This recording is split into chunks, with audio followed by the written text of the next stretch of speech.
नमस्कार। मैं Manoj sir, dynamic job point में आप लोगों का स्वागत।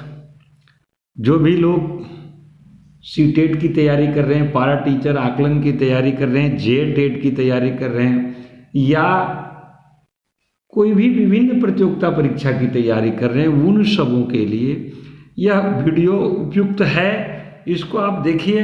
आज मैं कंसेप्ट्स पर ही वीडियो बना दे रहा हूँ। आज एमसीक्यू टाइप नहीं हो पाया, लेकिन कंसेप्ट पर ही मैं वीडियो बना रहा हूँ। इसको आप देख लें। इसका एमसीक्यू मैं एक दिन करा दूंगा।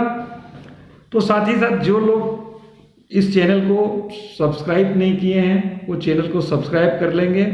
और अगर वीडियो पसंद आया तो इसे लाइक करेंगे, कमेंट्स करेंगे, शेयर करेंगे अधिक से अधिक अपने दोस्तों के बीच। तो चलिए स्टार्ट हो जाते हैं बिना समय गंवाए। तो आज का जो टॉपिक है वह धातु एवं अधातु। धातु एवं यह धातु मेटल्स एंड नॉन मेटल। ठीक है। तो सर्वप्रथम धातु को जानने के पहले सबसे पहले आप जानिए तत्व। आपने पढ़ा होगा, परमाणु के बारे में भी पढ़ा होगा, अणु के बारे में ही पढ़ा होगा, और तब तत्व का निर्माण होता है।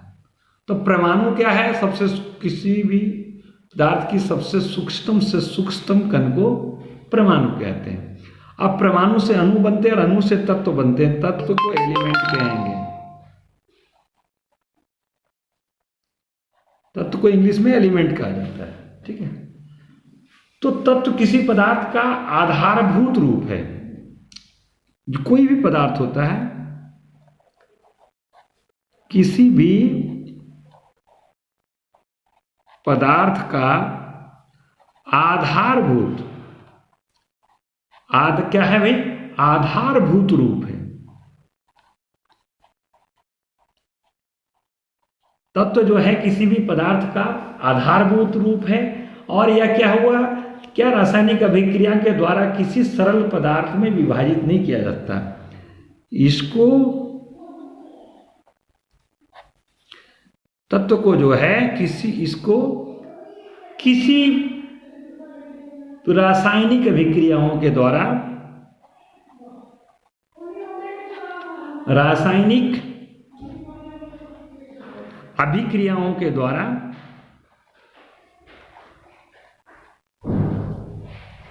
अभिक्रियाओं के द्वारा इसको क्या होता?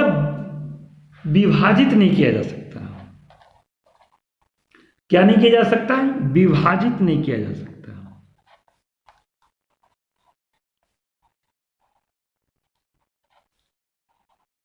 ठीक है।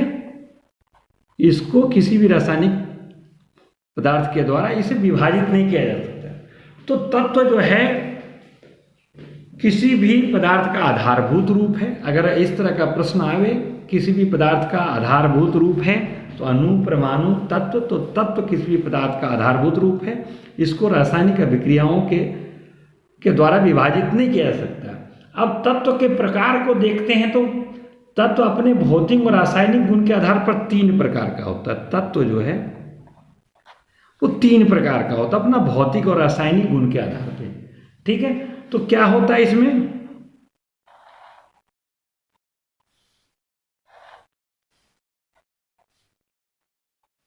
तीन प्रकार के होते हैं। तो पहला होता है धातु, और दूसरा होता है यह धातु, और तीसरा होता है उपधातु। उपधातु। ठीक है। धातु, या धातु, उपधातु, इसी को हम आज देख रहे हैं। मेटल एंड नॉन मेटल, इसी को बोला जाता है मेटल, और इसको बोलते हैं नॉन मेटल।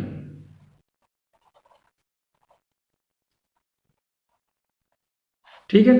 तो आज इसी को हम देखेंगे, मेटल और नॉन मेटल क्या पहचान हम कैसे करेंगे, कौन सा मेटल है, कौन सा नॉन मेटल है, कैसे पहचान करेंगे। तो धातु सर्वप्रथम हम देखते हैं मेटल्स, धातु, मेटल्स।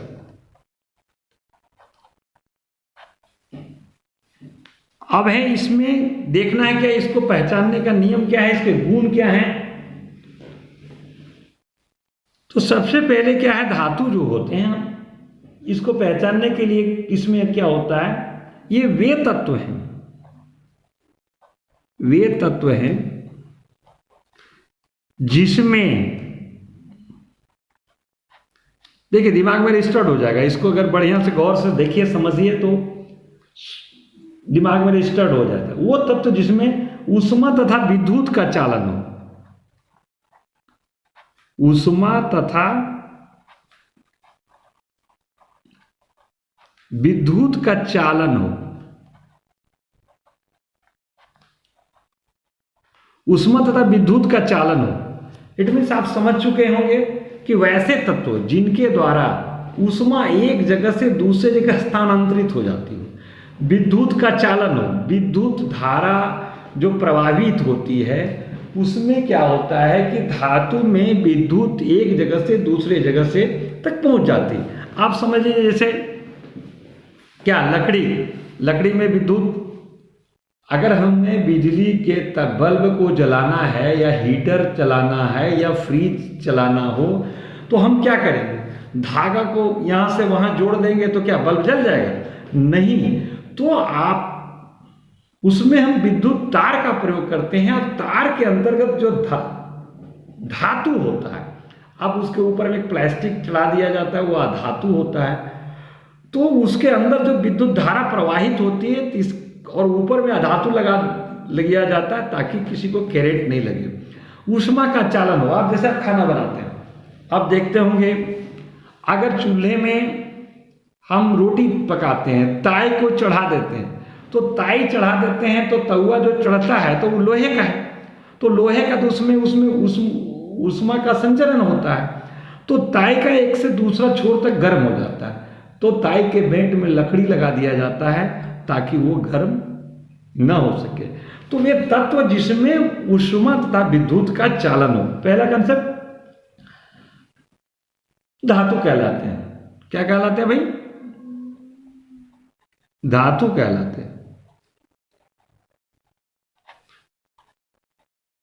मुझे नहीं लग रहा है कि इसे आप पहचानने में दिक्कत होगी कि धातु कैसे पहचानेंगे। और जो साथ ही साथ इलेक्ट्रॉन त्याग कर,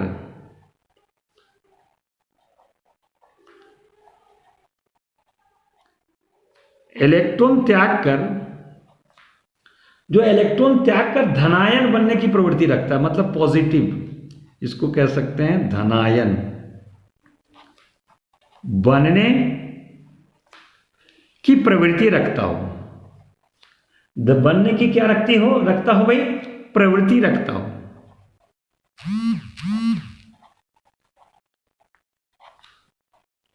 वो धातु कहलाता है।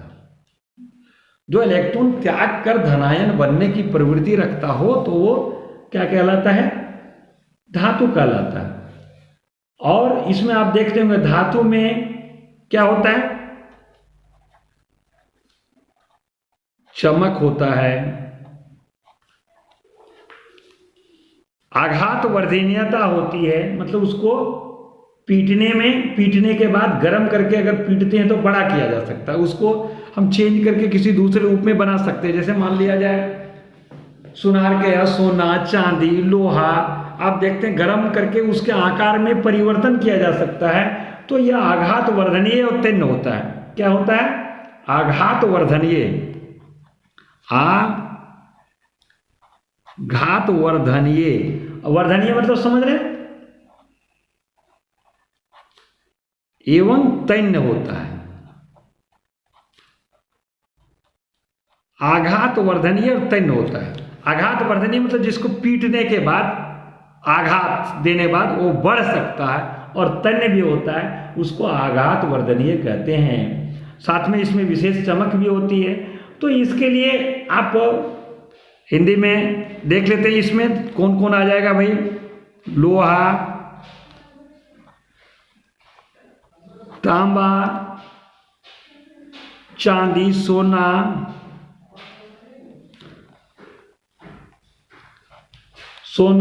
एल्युमिनियम,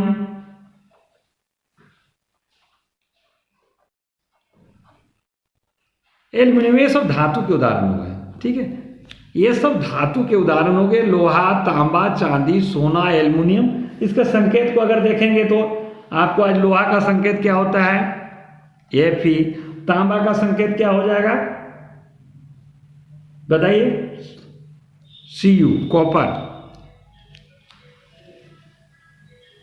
सोना का Au, Ag, और एल्यूमिनियम का Al।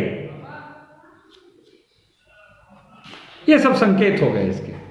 तो कुल मिलाकर आपने देख लिया कि धातु क्या होते हैं, वे तत्व जिनमें ऊष्मा तथा विद्युत का चालन हो, धातु कहलाते हैं। इलेक्ट्रॉन त्याग कर धनायन बनने की प्रवृत्ति रखता हो, इसमें एक विशेष चमक होती है, आघात वर्धीनता तन्य होते हैं। इसमें जितने भी आप देख रहे होंगे, चाहे लोहा हो, तांबा हो, चांदी हो, सोना हो, एल्यूमिनियम हो, इसको गर्म करने के बाद इसको अगर पीटा जाए तो पीटने के बाद ये बड़ा हो सकता है, तन्य भी हो सकता है। और जब तन्य होता है तो इसका स्वरूप में बदला जा सकता है। आप कभी कभी देखते होंगे कि इसको गलाकर, कुल्हाड़ी था तो उसको गलाकर चिलोही बना दिया गया, या कोई लोहा का सामग्री था उसको बला पिघलाकर डब्बू बना दिया गया, पीट के बना दिया गया, मतलब उसके रूप में परिवर्तन किया जा सकता है, ठीक है। तो इसे हम धातु कहते हैं। धातु के कंसेप्ट में मुझे नहीं लगता है कि आपको कहीं परेशानी होगी। चलिए आगे बढ़ते हैं धीरे धीरे। अब बारी आ जाती है अधातु की। किसकी आ जाती है बारी भाई, अधातु। मेटल तो हमने देख लिया, अब आती है बारी या धातु।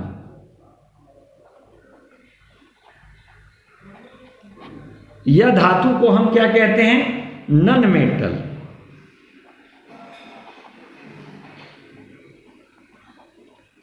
नन मेटल तो अधातु है क्या, इसको कैसे हम परिभाषित करेंगे, तो जिसमें बस उसका ऑपोजिट होगा, उस वैसे तत्व जिसमें ऊष्मा और विद्युत का चालन नहीं होता, वैसे तत्व जिसमें ऊष्मा एवं विद्युत का चालन नहीं होता, नहीं होता है, ठीक है। जिसमें वैसे तत्व जिसमें ऊष्मा एवं विद्युत का चालन नहीं होता है, उसको क्या कह सकते हैं, इसे विद्युत का कुचालक भी बोला जाता है। इसे ऊष्मा एवं विद्युत का कुचालक, अर्थात इससे प्रवाहित नहीं हो सकता है, कुचालक भी कहा जाता है। समझ गए। तो धातु क्या है, वो सुचालक है, क्योंकि विद्युत धारा एक जगह से दूसरी जगह प्रवाहित हो सकती है, और इसमें विद्युत धारा जो है एक जगह से दूसरी जगह नहीं प्रवाहित हो सकती है, उसमें एक जगह से एक छोर से दूसरे छोर तक स्थानांतरित नहीं हो सकती है। तो वह क्या हो गया, वह कुचालक भी कहा जाता है। ये भंगुर भी होते हैं। ये क्या होते हैं, भंगुर, मतलब टूट भी सकते हैं, भंगुर भी होते हैं, शायद ही चमकहीन भी होते हैं। चमकहीन,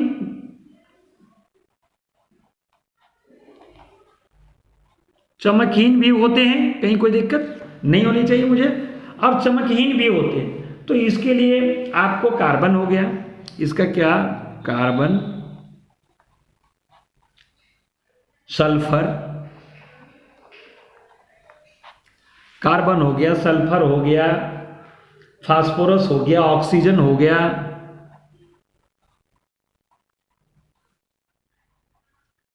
फास्फोरस, ऑक्सीजन,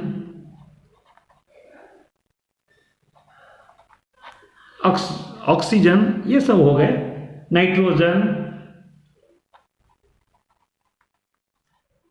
ये जो हो गए अधातु हो गए। कभी कभी प्रश्न बन जाते हैं, बना दिया जाता है, अब बताइए कि अधातु कौन सा है, carbon, sulphur, phosphorus, oxygen, nitrogen. तो ये सब चीज आपको याद रखना पड़ेगा। कार्बन का संकेत आप लोग जानते हैं, जो लोग पढ़े होंगे निश्चित रूप से याद कर लीजिए, कार्बन का संकेत सी, सल्फर का एस, फास्फोरस का पी, ऑक्सीजन का ओ, नाइट्रोजन का एन।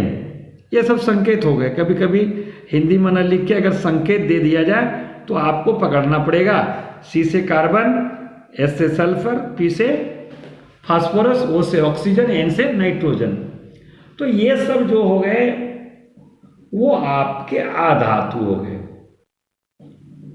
ठीक है, अब इस पर आगे थोड़ा सा बढ़ते हैं। धातु अधातु हो गया, तो तीसरा जो था वो क्या था भाई? उपधातु। तत्व को कितने भागों में बांटा गया था? 3 भागों में, धातु, अधातु और उपधातु। तो उपधातु क्या है? जो धातु होते हैं, धातुओं एवं अधातु,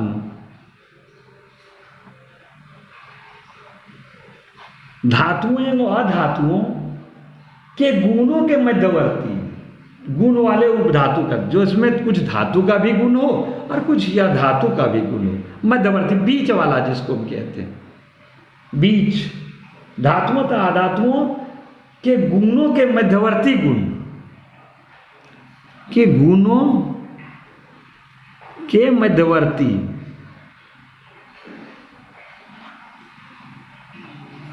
गुणों वाले तत्व उपधातु कहलाते हैं।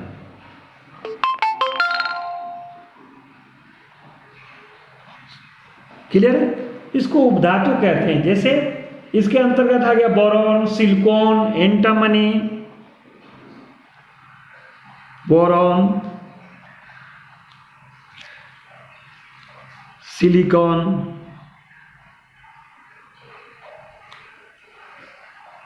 एंटामनी, जर्मेनियम,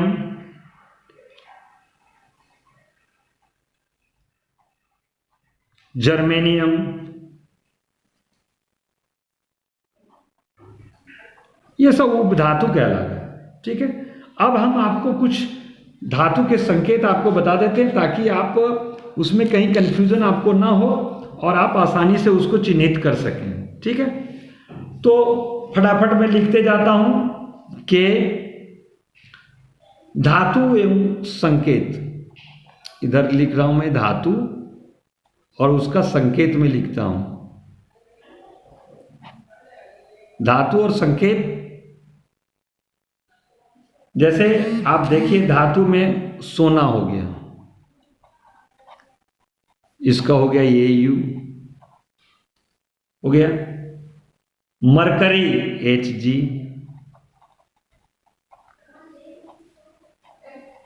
मरकरी Hg।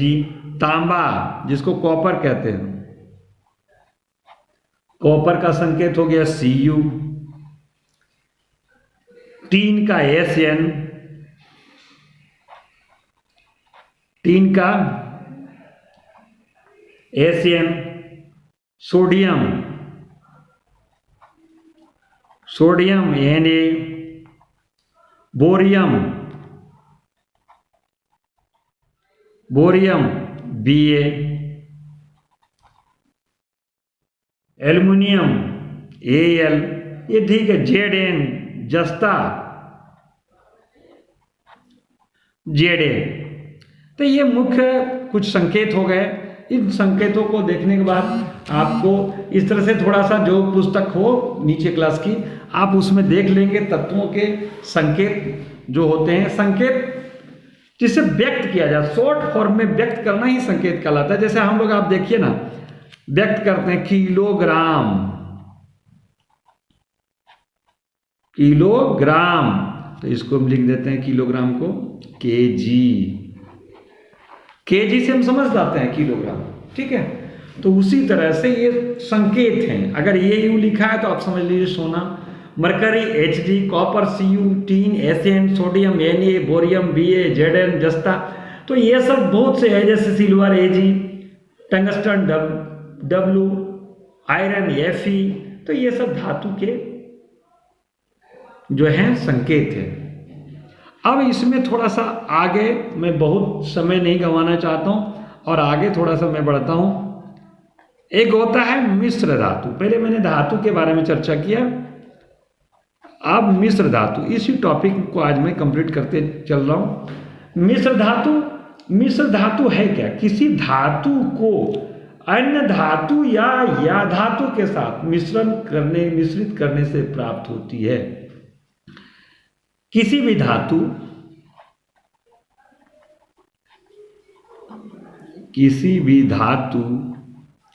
या धातु, समझ रहे हैं? किसी भी धातु या धातु के साथ मिश्रित करने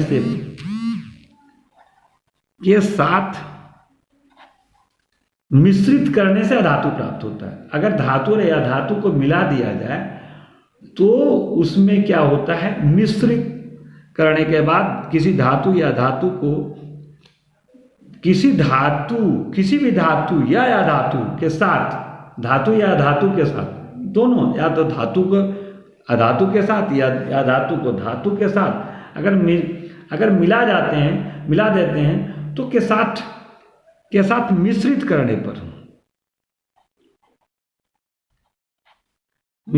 करने पर क्या प्राप्त होता है भाई? मिश्रित करने पर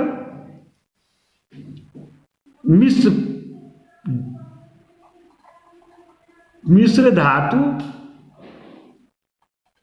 प्राप्त होता है। मिश्र धातु प्राप्त होता है। क्लियर हो गया? अब आगे बढ़ते हैं। इसमें इसके उदाहरण, जैसे आप देखिए, एक उदाहरण मैं आपको देता हूं। स्टील सबों के घरों में लगभग लोग यूज करते हैं, चाहे वह किचन में गिलास के रूप में हो, थाली के रूप में है, कटोरी के रूप में है, या खिड़की में लगाया जाए, सीढ़ी के रेलिंग में लगाया जाए, गेट लगाया जाए, तो स्टील जो लगाए जाते हैं। तो स्टील जो है वो स्टील है क्या? तो इसमें देखिए, स्टील में क्या? लोहा तथा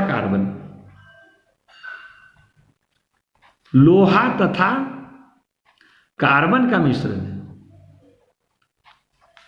आप समझ लीजिए, लोहा तथा कार्बन को मिलाया गया है। ठीक है, एक धातु, आप समझिए, देखिए कार्बन क्या है, तो दोनों को मिलाया गया है, तो बन गया, क्या बन गया? मिश्र धातु, पित्तल।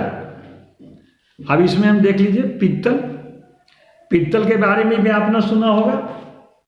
तो पित्तल क्या है? पित्तल किस चीज का बना था? तांबा तथा जस्ता का। पीतल किस चीज का बना भाई? तांबा एवं जस्ता से। तांबा एवं जस्ता दोनों को मिला दिया गया तो तांबा एवं मिश्र धातु है। अर्थात स्टील भी मिश्र धातु है, पीतल भी मिश्र धातु, कांसा, लगभग सभी लोग ये बर्तन से परिचित होंगे। स्टील किनके घर में यूज नहीं होता है, पित्तल का बर्तन किनके घर में यूज नहीं होता है, कांसा का बर्तन किनके घर में यूज नहीं होता है, तो सबों के घर में यूज होता है। तो देखिए कांसा क्या है? तो कांसा तांबा तथा टीन, तांबा तथा टीन, ये दोनों। अब देखिए धातु को धातु के साथ मिला दिया गया, धातु को अधातु से मिलाने के बाद मिश्र धातु प्राप्त हुआ।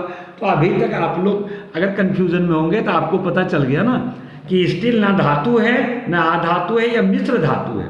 पित्तल ये भी मिश्र धातु है, कांसा या मिश्र धातु है। मुझे लगता है कि ये आपको बहुत उपयोगी, क्योंकि जानकारी बहुत जरूरी है। प्रतियोगिता परीक्षा तो अपने जगह है, वो तो ठीक है, वो एक नंबर तक ही हम अपने आप को सीमित नहीं रखना चाहते हैं। हम अपने कंसेप्ट को इस तरह डेवलप करें ताकि हमें सारी चीज़ जानकारियाँ हो, कम से कम हमारी निजी जिंदगी में भी जो काम आवे, ये सब चीज़ें भी बहुत जरूरी है। अगर कोई बच्चा ही पूछ दे, आप अपने घर में हो, आपको कोई बच्चा पूछ दे कि पापा जी, अंकल जी, भाई जी, आप बताओ स्टील क्या है, धातु है या धातु है, तो आप बकबका जाओगे, भैया ना धातु है ना या धातु है या मिश्र धातु है।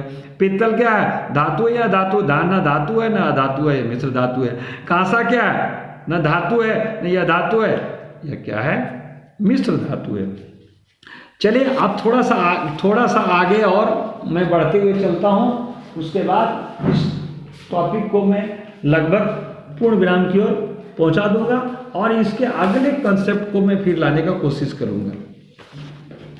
तो अब आ जाता है, इस पर आगे बढ़ते हुए हम देखते हैं, तो आ जाता है इसमें अब जो आता है वो है,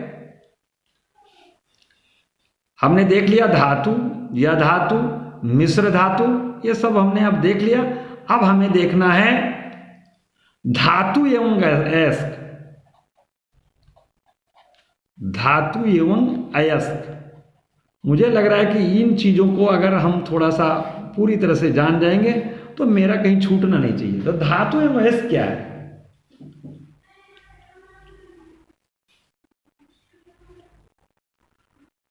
जो देखिए धातु जो है, कुछ ही धातु जो है जैसे सोना, प्लेटिनियम आदि को छोड़कर मुख्यतः कोई भी धातु है किसी अधातु के साथ संयोजी अवस्था में पाए जाते हैं।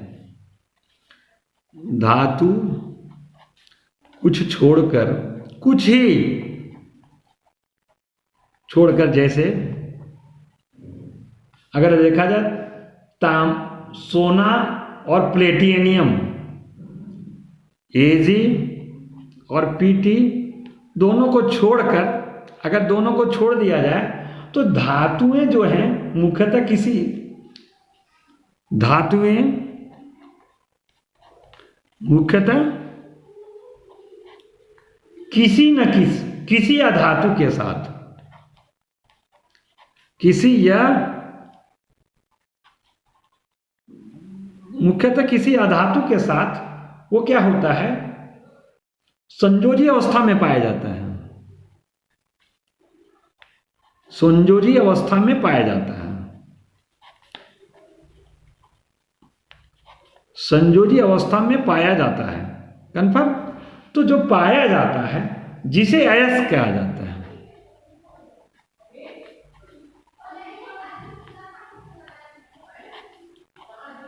अयस्क कहा जाता है।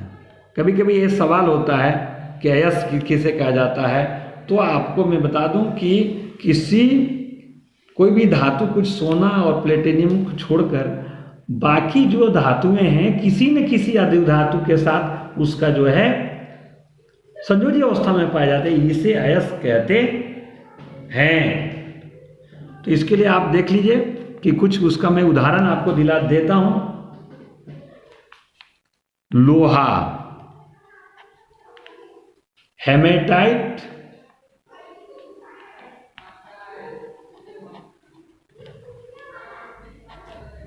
हेमेटाइट और मैग्नेटाइट।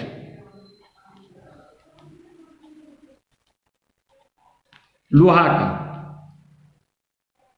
तांबा,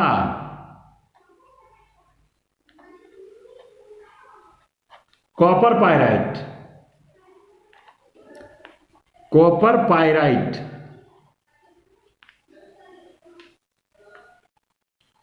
ये सब अयस्क आ गए। एल्युमिनियम, बॉक्साइट,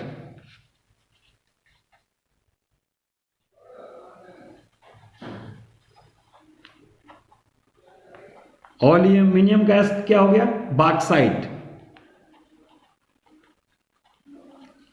बॉक्साइट हो गया।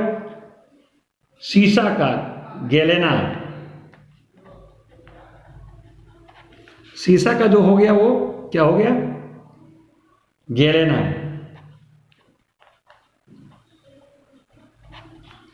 ठीक है, ये लगभग चीज क्लियर हो गया। साथ ही साथ एक इंपॉर्टेंट चीज आप देखते होंगे आपके घरों में या किसी के घरों में, अधिकतर आजकल मकान जो बनने लगे हैं वो छड़ और सीमेंट से लगते हैं।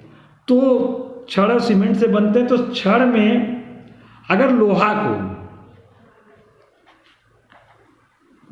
को नम वायु के संपर्क में अगर छोड़ दिया जाए तो भूरे रंग का यौगिक बना देता है। संपर्क में छोड़ दिया जाए तो भूरे रंग का यौगिक बना लेता है, का यौगिक बना लेता है, यौगिक बना लेता है, जिसे सब कोई जानते हैं, जिसे जंग लगना कहता है, जंग लगना कहा जाता है। ये बहुत ही उपयोगी है, लोहे में जंग लगना। तो लोहा में जंग क्यों लगता है? लोहे को नम वायु के संपर्क में छोड़ दिया जाए तो भूरे रंग का यौगिक बना लेता है, और यौगिक बना लेता है जिसे जंग लगना कहते हैं। और जंग लगना, इसी को जंग लगना कहते हैं, या संरक्षण संक्षारण भी कहते हैं, संक्षारण भी कहते हैं, इसे संक्षारण भी कहते हैं। लोहे में जंग लगना और संक्षारण भी कहते हैं। चलिए, अभी हम लोगों ने देख लिया, धातु भी देखा, अधातु भी देखा, उपधातु भी देखा, मिश्र धातु भी देखा, अयस्क भी देखा, और लोहे में जंग लगना क्या चीज होता है इसके बारे में भी देखा। तो निश्चित रूप से आपको इतना कंसेप्ट जरूर क्लियर हो गया, धातु या धातु से अगर किसी प्रकार के एमसीक्यू या प्रश्न आपके पास आ गए तो मुझे नहीं लगता है कि आप जो है सो उसका सही जवाब नहीं दे पाएंगे। निश्चित रूप से आप लोग जवाब दे दीजिएगा, मुझे उम्मीद है। चलिए, बहुत बहुत धन्यवाद। साथ ही साथ जिन लोग डायनेमिक जॉब पॉइंट के चैनल को सब्सक्राइब नहीं किए हैं वो निश्चित रूप से सब्सक्राइब कर लेंगे, सब्सक्राइब करने से, ताकि समय समय पर इस तरह के वीडियो अपलोड किए जा रहे हैं ये चीज़ आप देखेंगे। साथ ही साथ आपको समय पर नोटिफिकेशन होगा, और इस चैनल के माध्यम से समय समय पर एमसीक्यू के प्रैक्टिस भी कराए जाएंगे। आप मेरे साथ लाइव होके इन प्रश्नों की तैयारी भी करेंगे और उसका जवाब भी देंगे, ताकि हमने जो कंसेप्ट कराया उसके बारे में आपकी बेहतर क्या सोच है, आप किस लेवल पर हैं, उसमें आपको तैयार रखते हैं। चलिए, बहुत बहुत धन्यवाद। साथ ही साथ सीटेट का भी नोटिफिकेशन आ ही चुका है, आप लोग जान ही रहे हैं। चलिए, ओके बाय, मैं मिलता हूँ अगले वीडियो में आप लोगों से, तब तक के लिए विदा चाहता हूँ। धन्यवाद, ओके बाय।